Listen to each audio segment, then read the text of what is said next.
Hello friends, आपका स्वागत है आपके अपने YouTube channel A to Z NCERT facts में। तो आज हमारा जो एनटीपीसी का जो सीरीज हमारा चल रहा था जीके का, उसका हमारा दूसरा सेट है जिसमें हम लोग 40 प्रश्नों को कवर करने का प्रयास करेंगे। आपका टारगेट होना चाहिए 40 आउट ऑफ 40। तो कोई भी एग्जाम हो रेलवे का, उसके लिए काफ़ी महत्वपूर्ण है। ये सवाल 2021-22 में आए हुए प्रश्न है जो कि आंसर की से डायरेक्ट आपके लिए पेश किए जा रहे हैं। ये सवाल है 1 फरवरी 2021 में आए हुए सेकंड शिफ्ट का। थर्ड शिफ्ट का आप लोग किए थे, आज हम लोग सेकंड शिफ्ट का कर रहे हैं। जैसे ऐसे सवाल हम लोग को मिलते जा रहा है वैसे वैसे हम लोग, इसलिए सीरीज में नहीं है लेकिन आपका सारे सवाल आपको करवाए जाएंगे। तो ये सवाल उस दिन का है। तो first shift, second, third shift हम लोग किए, सेकंड शिफ्ट आज हम लोग कर रहे हैं और ये हमारा आज का दूसरा सेट है। तो चलिए, अब अगर अभी तक आप चैनल में नए हैं तो जरूर जुड़ जाएं ताकि आपको वीडियो बराबर मिलते रहे। तो चलिए शुरू करते हैं आज का पहला सवाल। पहला सवाल क्या कहता है? सवाल यह है कि एलपीजी का पूर्ण रूप क्या है। एलपीजी का पूरा नाम liquid petroleum gas, liquid petrol gas, liquefied petroleum gas, liquidated petroleum gas. तो इसका सही जवाब क्या होगा? सही जवाब देखिए सब मिलता जुलता है, अगर आपको पता है तभी आपका बनेगा। एनसीईआरटी क्लास 9 का ये सवाल है जो कि जीके का नॉर्मल प्रश्न है। तो इसका सही जवाब क्या होगा वो जरा आप देखें। सही जवाब आपका है इसका लिक्विफाइड पेट्रोलियम गैस। लिक्विड नहीं, लिक्विफाइड। आपको याद रखना है पेट्रोलियम का पूरा नाम क्या होता है। तो लिक्विफाइड पेट्रोलियम गैस पेट्रोलियम का पूरा नाम होता है। तो चलिए बढ़ते हैं अगले सवाल की ओर। Question number 2, Dilwara temple. Dilwara temple कहाँ स्थित है? माउंट आबू, खजुराहो, भुवनेश्वर या औरंगाबाद? तो यह जैनियों का एक बहुत ही फेमस मंदिर है। तो यह कहाँ स्थित है देखते हैं। यह माउंट आबू में स्थित है। और माउंट आबू कहाँ स्थित है? तो माउंट आबू आपका राजस्थान में स्थित है। आपको याद रखना है, कभी आपसे राजस्थान पूछ सकता है, कभी आपसे माउंट आबू का नाम से, कोई भी नाम से आपसे पूछा जा सकता है। अगला प्रश्न, क्वेश्चन नंबर 3।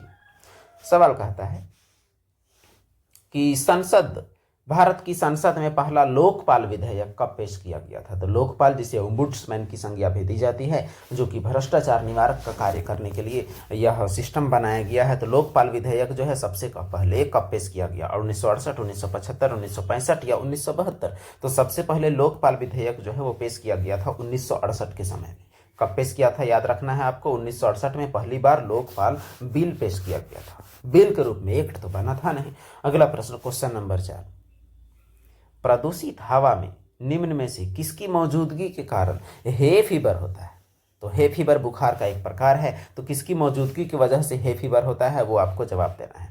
तो इसका जवाब क्या हो सकता है चलिए देखते हैं। कार्बन कार्बन मोनोऑक्साइड या ओजोन या विशिष्ट कणमय पदार्थ, पार्टिकुलेट मैटर जिसको पीएम पार्टिकल बोलते हैं, या फिर परागकण। तो इसका सही जवाब का तलाश हम लोग करते हैं। तो इसका सही जवाब जो आपका हो जाएगा वो क्या है? तो वो आपका है परागकण।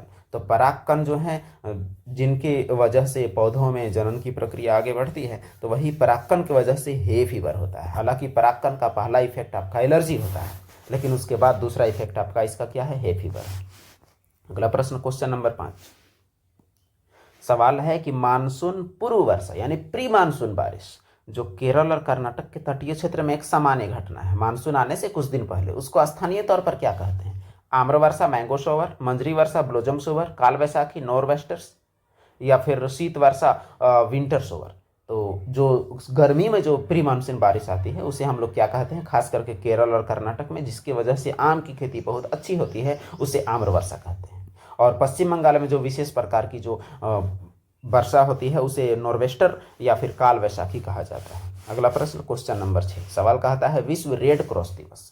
तो विश्व रेड क्रॉस दिवस कब मनाया जाता है जो कि मेडिकल से संबंधित है? तो उसे हम लोग प्रयास करते हैं जानने का। 18 मई, 18 जुलाई, 15 जून या 8 मई? तो इसका रेड क्रॉस दिवस बहुत ही इंपॉर्टेंट सवाल है। ये रेड क्रॉस दिवस बहुत सारे एग्जाम में कई बार पूछा गया है। इसका जो सही जवाब है वो आपका क्या है?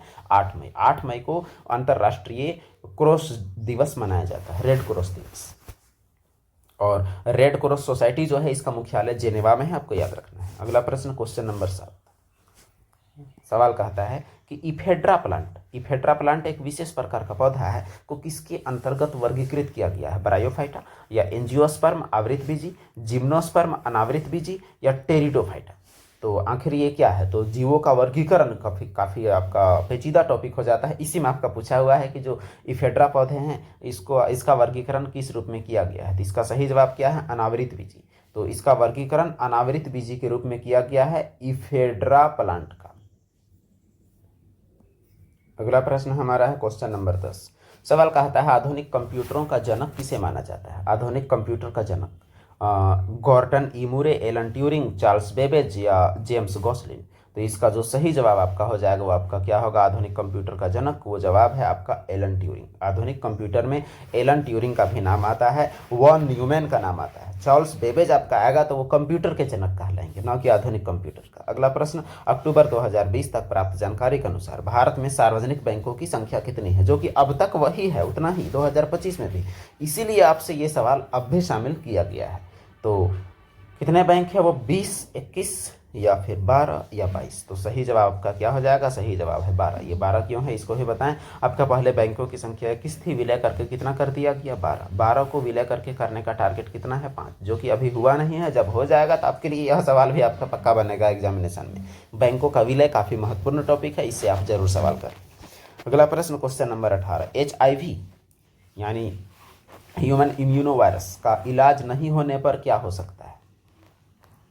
हेपेटाइटिस, कैंसर, प्लेग या एड्स? तो इसका जो सही जवाब हो जाएगा वो क्या होगा? तो इसका इलाज नहीं होने पर एड्स होता है। एड्स में क्या होता है कि आपका इम्यूनिटी पावर यानी रोग से लड़ने की क्षमता खत्म हो जाती है, और कोई भी बीमारी आपका होगा तो वो उसी बीमारी से आप मरेंगे, आप ठीक ही नहीं होगा आपका। अगला प्रश्न क्वेश्चन नंबर 22। सवाल कहता है कि नमक पर ब्रिटिश एकाधिकार का विरोध करने के लिए गांधी जी ने किस वर्ष समुद्र तक दांडी मार्च शुरू किया था? यानी दांडी मार्च कब शुरू हुआ? 29, 27, 30 या 28? बस इतना ही सा सवाल है। तो सही जवाब इसका है 1930। 1930 में दांडी मार्च के साथ सविनय अवज्ञा आंदोलन की शुरुआत की गई। अगला प्रश्न क्वेश्चन नंबर 23 कहता है कि निम्न में से कौन सी भारत की सबसे बड़ी तेल कंपनी है? तो ऑप्शन में आपका क्या क्या है? Hindustan petroleum, Indian oil corporation limited, IOCL जिसको बोलते हैं, भारत पेट्रोलियम, और तेल और प्राकृतिक गैस निगम लिमिटेड यानी ONGC। तो इन सभी में से, और हिंदुस्तान पेट्रोलियम HP, इन सभी में से सबसे बड़ा कौन है? यही आपसे सवाल पूछा गया है। तो सबसे बड़ा कौन है? तो IOCL, Indian oil corporation limited, यही सबसे बड़ा तेल कंपनी है भारत का। अगला प्रश्न क्वेश्चन नंबर 29। भारत में पहली बार परमाणु बम का परीक्षण कब किया गया था?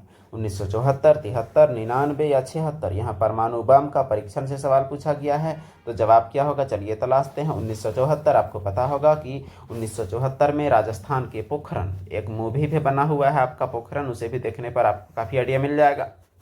पोखरन में जिसका कोड नेम था उस परीक्षण का स्माइलिंग बुद्धा, यानी गौतम बुद्ध वाला बुद्धा, स्माइलिंग बुद्धा नाम से पोखरन में परमाणु टेस्ट किया गया। कब? 1974। अगला प्रश्न क्वेश्चन नंबर 31। सवाल है कि भारत में राष्ट्रीय आय की गणना किसके द्वारा की जाती है? नीति आयोग, वित्त मंत्रालय, केंद्रीय सांख्यिकी संगठन, राष्ट्रीय प्रतिदर्श सर्वेक्षण कार्यालय यानी national sample survey office, NSSO। इसका पूरा नाम होता है NSSO, और ये होता है आपका CSO, और नीति है आपका national institute of transformation India. तो इसका सही जवाब क्या होगा? राष्ट्रीय आय की गणना, तो वो गणना करने का काम किसका है? CSO का है, यानी केंद्रीय सांख्यिकी संगठन का है, जिसका मुख्यालय कलकत्ता में है। अगला सवाल, प्रकाश वर्ष किसकी इकाई है? समय का, प्रकाश की तीव्रता, द्रव्यमान या दूरी? तो इसका सही जवाब क्या होगा वो हम लोग जरा तराशें। तो इसका सही जवाब हो जाएगा आपका दूरी का। प्रकाश वर्ष दूरी का मात्रक है, और यह 1 साल में प्रकाश द्वारा तय की गई दूरी है, जबकि 1 सेकंड में प्रकाश 3 लाख किलोमीटर यानी 3 गुनी 10⁸ मीटर पर सेकंड चलने की क्षमता रखती है। अगला प्रश्न आपका है क्वेश्चन नंबर 36। भारत में इंटरनेट की शुरुआत कब हुई थी? 8 अगस्त 1994, 15 अगस्त 1995, 11 अगस्त 1995, 9 अगस्त 1996? तो इसका सही जवाब क्या होगा? चलिए तलाश करते हैं। तो इसका सही जवाब हो जाएगा आपका 1995 का वह समय जो 15 अगस्त का था। 15 अगस्त 1995 में भारत में इंटरनेट की शुरुआत की गई थी। अगला प्रश्न क्वेश्चन नंबर 39। जालियांवाला बाग हत्याकांड कब हुआ था? 15 अगस्त 1919, 20 दिसंबर 1919, 13 अप्रैल 1919, 25 मई 1919? तो बैसाखी के दिन में पंजाब में हुए इस भीषण नरसंहार का जो दिन था वह आपका कौन सा था? वो दिन आपका था 13 अप्रैल 1919 को, जिसके विरोध में रविंद्रनाथ टैगोर ने नाइटहुड की उपाधि लौटा दी थी। यह पिछले सेट में यह सवाल आपके लिए था। अगला प्रश्न क्वेश्चन नंबर 43। सवाल कहता है कि भारत में खिलाफत आंदोलन के बारे में क्या सही है? यह पाकिस्तान मांग का आंदोलन था, यह भारत में मुगल शाही परिवार को पुनः बहाल करने के लिए था, यह तुर्की के सुल्तान के समर्थन में था, कि जालियांवाला बाग हत्याकांड के खिलाफ था? तो देखिए, आप ऑप्शन पर गौर कीजिए, आपको पता चलेगा कि यह पाकिस्तान के खिलाफ भी नहीं था, मुगल वाला भी नहीं था, जालियांवाला बाग भी नहीं था। इसका मतलब इसका सही जवाब दिख गया होगा आपको, तुर्की के सुल्तान के समर्थन में था। इस आंदोलन का जो मेन जड़ था वो आपका जो 1914 से 1918 तक जो विश्व युद्ध हुआ था, तो विश्व युद्ध में तुर्की की हार हुई थी और तुर्की के हार के एवज में अंग्रेजों ने तुर्की के राजा का बेइज्जती किया था। और इसी बेइज्जती के लिए भारत के मुसलमानों ने जो आंदोलन चलाया, उस आंदोलन को खिलाफत आंदोलन कहते हैं, यानी खलीफा का पद को पुनः बहाल करने के लिए। और इस आंदोलन को भारत में पूरा समर्थन इसलिए भी मिला क्योंकि अंग्रेज भारत के दुश्मन और पूरे विश्व के मुस्लिम के दुश्मन, तो अंग्रेज दुश्मन जो हुए उन लोग सेम, तो इसीलिए बाकी लोग एक होके लड़े, तो इसे ही खिलाफत आंदोलन कहा जाता है। अगला प्रश्न, क्वेश्चन नंबर 44, सवाल कहता है कि भारत में निम्नलिखित में से कौन सा सतत विकास 2030 के लिए यूएन का एजेंडा नहीं है। तो सतत विकास के लिए बहुत सारे एजेंडा यानी बहुत सारे प्लानिंग किए गए हैं, तो कौन सा एजेंडा नहीं है।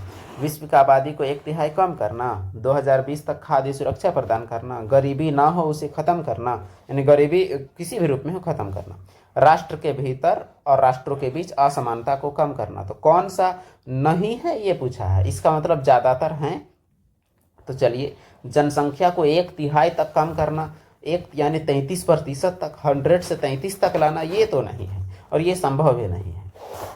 बाकी ये सारे के सारे इसके टारगेट्स हैं। अगला प्रश्न, क्वेश्चन नंबर 50, सवाल कहता है कि घरों के बाहर फर्श को सजाने के लिए कला की निम्न में से किस शैली का उपयोग किया जाता है। मधुबनी, कोलम, वारली या मेहंदी। तो मेहंदी और मधुबनी तो होने से रहा, कोलम और वारली में से आपका हो सकता है। तो सही जवाब आपका क्या है, तो कोलम। तो कोलम एक ऐसी तकनीक है जिसमें घर के बाहर फर्श को सजाया जाता है। अगला प्रश्न, क्वेश्चन नंबर 52, सवाल है कि भारत में महाभियोग की प्रक्रिया द्वारा किसे उसके पद से हटाया नहीं जा सकता। चीफ जस्टिस ऑफ इंडिया, मुख्य निर्वाचन आयुक्त, राष्ट्रपति या प्रधानमंत्री। देखिए, इन तीनों को महाभियोग लगता है। प्रधानमंत्री में महाभियोग नहीं लगता, बल्कि बहुमत गिरने से, बहुमत वापस लेने से ऐसा होता है, या विधायकों की इस्तीफा देने से। इसका मतलब सही जवाब क्या है, प्रधानमंत्री। अगला प्रश्न, क्वेश्चन नंबर 53, सवाल कहता है दीफू दर्रा कहाँ स्थित है। तो ऑप्शन है आपका हिमालय की पीर पंजाल श्रेणी यानी जम्मू कश्मीर पंजाब आसपास, अरुणाचल हिमालय, कश्मीर या उत्तर पश्चिम हिमालय, या दार्जिलिंग या सिक्किम हिमालय। तो हिमालय के इतने सारे प्रकार में जो दीफू दर्रा कहाँ स्थित है। दर्रा क्या होता है, पहाड़ों के बीच के रास्तों को दर्रा कहा जाता है। तो यह कहाँ स्थित है, चलिए तलाश करते हैं। तो सही जवाब आपका हो गया, सही जवाब है अरुणाचल हिमालय। अरुणाचल हिमालय और अरुणाचल प्रदेश में दीफू दर्रा स्थित है, आपको याद रखना है। अगला प्रश्न, क्वेश्चन नंबर 54, सवाल कहता है कि भारत का कौन सा शहर डेट्राइट ऑफ एशिया या ऑटोमोबाइल कैपिटल के नाम से जाना जाता है। देखिए, डेट्राइट क्या है, अमेरिका में स्थित एक ऐसा शहर है जहां गाड़ी उत्पादन के लिए बहुत ज़्यादा फेमस है। इसीलिए दुनिया में और भी जगह में जहां गाड़ी उत्पादन ज़्यादा होता है उसे डेट्राइट का संज्ञा दिया जाता है, उस नाम से पुकारा जाता है। तो डेट्राइट ऑफ एशिया कौन है, चेन्नई, हैदराबाद, कोयम्बटूर या जयपुर। चलिए सही जवाब की तलाश में। सही जवाब आपका क्या है, चेन्नई, जो कि तमिलनाडु का राजधानी है। पुराना नाम जिसका मद्रास है वही है डेट्राइट ऑफ एशिया, या गाड़ियों की राजधानी, ऑटोमोबाइल कैपिटल। अगला प्रश्न, क्वेश्चन नंबर 55, सवाल है दक्षिणी ध्रुव पर पहुंचने वाली भारतीय पुलिस सेवा की पहली महिला अधिकारी का नाम क्या है। रायसीना डायलॉग, अपर्णा कुमार, कविता देसाई या किरण बेदी। तो इसका सही जवाब क्या हो जाएगा, सही जवाब आपका हो जाएगा अपर्णा कुमार। अपर्णा कुमार वह पहली महिला आईपीएस है, पुलिस सेवा की अधिकारी, महिला अधिकारी है, जो कि दक्षिणी ध्रुव पर पहली बार पहुंची है। अगला प्रश्न, क्वेश्चन नंबर 56, सवाल है निम्न में से कौन सा एशिया का पहला स्टॉक एक्सचेंज है। तो शेयर मार्केट का जो बाजार होता है उसे स्टॉक एक्सचेंज कहा जाता है। तो कौन सा स्टॉक एक्सचेंज एशिया का पहला है। नेशनल स्टॉक एक्सचेंज यानी NSE, Tokyo stock exchange TSE, Bombay stock exchange BSE या शंघाई स्टॉक एक्सचेंज एसएसई। तो ये सभी स्टॉक एक्सचेंज के उदाहरण है। तो कौन सा आपका भारत एशिया का सबसे पुराना है, तो वो आपका कौन सा है, तो वो आपका बॉम्बे वाला है। जबकि भारत का जो एनएसई है, जो राष्ट्रीय है, वो सबसे पुराना नहीं है, बॉम्बे वाला सबसे पुराना है। अगला प्रश्न, क्वेश्चन नंबर 63, सवाल कहता है निम्न में से कौन सा विटामिन में यीस्ट पाया जाता है। कौन सा विटामिन में यीस्ट पाया जाता है, बी, सी, के या ए। तो कौन सा विटामिन में यीस्ट नहीं, बल्कि कौन सा विटामिन यीस्ट में पाया जाता है, ये होना चाहिए। तो सही जवाब क्या हो जाएगा आपका, तो विटामिन बी। तो विटामिन बी इसका सही जवाब है। यीस्ट का ताल्लुक विटामिन बी से है, आपको ऐसे याद रखना है। यंग बंगाल आंदोलन किसने शुरू किया गया था, जो आपको टॉप 100 क्वेश्चन कराए गए हैं 5 से 16 बार, इसमें भी ये सवाल दिया गया है। Madhusudan Dutt, Ramgopal Ghosh, Henry Vivian Derozio, Krishna Mohan Banerjee. तो इसका जो सही जवाब हो जाएगा वो क्या हो जाएगा, तो सही जवाब इसका हो जाएगा आपका यंग बंगाल आंदोलन का हेनरी विवियन डीरोजियो। इन्होंने यंग बंगाल आंदोलन का शुरुआत किया था। अगला प्रश्न क्वेश्चन नंबर 68 सवाल कहता है कि भारतीय राष्ट्रीय कांग्रेस की पहली महिला अध्यक्ष कौन थी। विजय लक्ष्मी पंडित, सरोजिनी नायडू, इंदिरा गांधी या एनी बेसेंट। तो सही जवाब की तलाश में चलिए चलते हैं। सही जवाब हो जाएगा सरोजिनी नायडू। देखिए इस सवाल में आपको और भी कुछ कुछ जानना जरूरी है। 1916 में पहली महिला ने कांग्रेस की अध्यक्षता की थी और उनका नाम था एनी बेसेंट। तो सबसे पहले अगर कोई महिला बनी तो वो एनी बेसेंट थी, लेकिन चूंकि वो भारतीय नहीं थी तो पहली महिला पूछेगा तो एनी बेसेंट। उसके बाद 1925 में आ जाइए आप, तो 1925 में सरोजिनी नायडू, ये आपका पहली भारतीय महिला। और उसके बाद आप आ जाइए 1933 में सेन गुप्ता, ये तीसरी महिला। तो बात यह है कि बस इतनी महिलाओं का ही हुआ है, बाकी कोई भी महिला का नहीं हुआ है अध्यक्षता, तो आपको इतना याद रखना है। अगला प्रश्न क्वेश्चन नंबर 69 सवाल कहता है कि चार मीनार किस शहर में स्थित है, कानपुर, दिल्ली, बेंगलोर या हैदराबाद। तो चार मीनार कहाँ स्थित है, चार मीनार बहुत फेमस है, कुली कुतुब शाह के द्वारा बनवाया गया, जो कि हैदराबाद में स्थित है। अगला प्रश्न जिला और सत्र न्यायाधीश यानी जिला जज और जो सत्र न्यायाधीश होते हैं वो किसके कंट्रोल में काम करते हैं, किसके सीधे नियंत्रण का अधीन काम करते हैं। राज्य के राज्यपाल, राज्य के उच्च न्यायालय या जिलाधिकारी, राज्य के कानून मंत्री। तो किसके अधीन, किसके अंडर में काम करते हैं, तो सही जवाब हो जाएगा राज्य का हाईकोर्ट यानी उच्च न्यायालय के अधीन जिला जज और सत्र न्यायाधीश काम करते हैं। इनका राज्यपाल, जिलाधिकारी, कानून मंत्री से कोई ताल्लुक नहीं होता, क्योंकि न्यायपालिका स्वतंत्र है आर्टिकल 50 के तहत। अगला सवाल पूना समझौते पर किसने हस्ताक्षर किए थे। तो देखिए यहाँ आपका ऑप्शन के आधार पर हम लोग चलेंगे। गांधी और बोस, गांधी और B are Ambedkar, M K Gandhi, Mohandas Karamchand Gandhi, Lord Irwin, M K Gandhi और एम ए जिन्ना। तो इसका सही जवाब आपका ऑप्शन के आधार पर आपका क्या हो जाएगा, वो हो जाएगा एम के गांधी और भीमराव अम्बेडकर।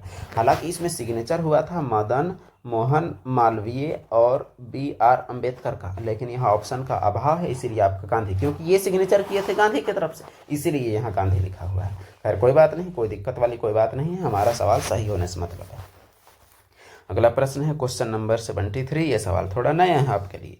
सवाल कहता है कि जीन पियरे हैरिसन द्वारा लिखी गई कौन सी पुस्तक कल्पना चावला के जीवन पर आधारित है। कल्पना चावला जो कि अंतरिक्ष यात्री थी, भारत की पहली महिला अंतरिक्ष यात्री, 2003-4 में उनका यान क्रैश करने की वजह से उनका दुर्घटना में मृत्यु हो गया था। तो उनकी जीवनी पर लिखी गई किताब का नाम बताना है आपको। The sense of ending, the sleeping on Jupiter, the luminaries या द एज ऑफ टाइम। तो इसका जो सही जवाब हो जाएगा वो क्या हो जाएगा, चलिए तलाश करते हैं। तो सही जवाब है इसका वो है the edge of time. The edge of time Kalpana Chawla की जीवनी पर आधारित जीन पियरे हैरिसन के द्वारा लिखी गई किताब है। अगला क्वेश्चन नंबर 74 सवाल कहता है कि राज्य के नीति निर्देशक सिद्धांतों का उल्लेख भारतीय संविधान के किस भाग में किया गया है। तो राज्य का नीति निर्देशक सिद्धांत आर्टिकल 36 से लेकर 51 तक है, जो भारतीय संविधान में आयरलैंड के संविधान से लिया गया है, जो कि राज्य का कर्तव्य होता है मानना। राज्य माने तब भी ठीक, नहीं माने तब भी ठीक। यह कौन से भाग में है, यह पूछा गया है।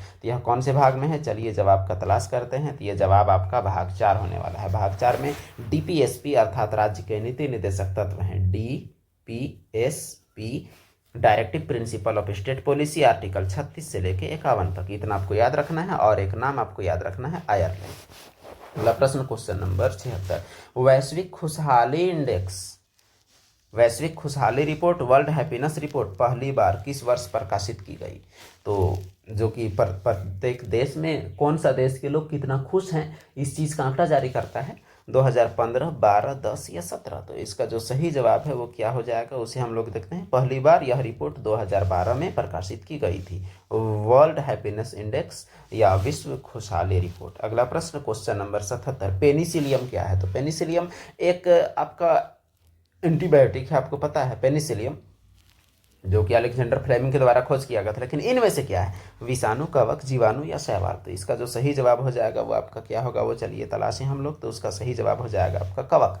पेनिसिलियम आपका क्या है, एक कवक है। अगला प्रश्न, क्वेश्चन नंबर 78, सवाल कहता है कि निम्न में से कौन सा ऊर्जा का एक नवीकरणीय स्रोत है? नवीकरणीय यानी दोबारा उसे नया से बना सकते हैं। कोयला, पेट्रोलियम, संश्लेषित गैस और प्राकृतिक गैस। तो किसे हम लोग नया से बना सकते हैं? चलिए जवाब की तलाश में। कोयला नहीं बना सकते, पेट्रोल नहीं बना सकते, संश्लेषण गैस, गैस हम लोग बना सकते हैं, सीन गैस बनाया जा सकता है, प्राकृतिक गैस नहीं बनाया जा सकता। ये तीनों के तीनों जो आपको नजर आ रहे हैं, ये तीनों आपका जीवाश्मी ईंधन है।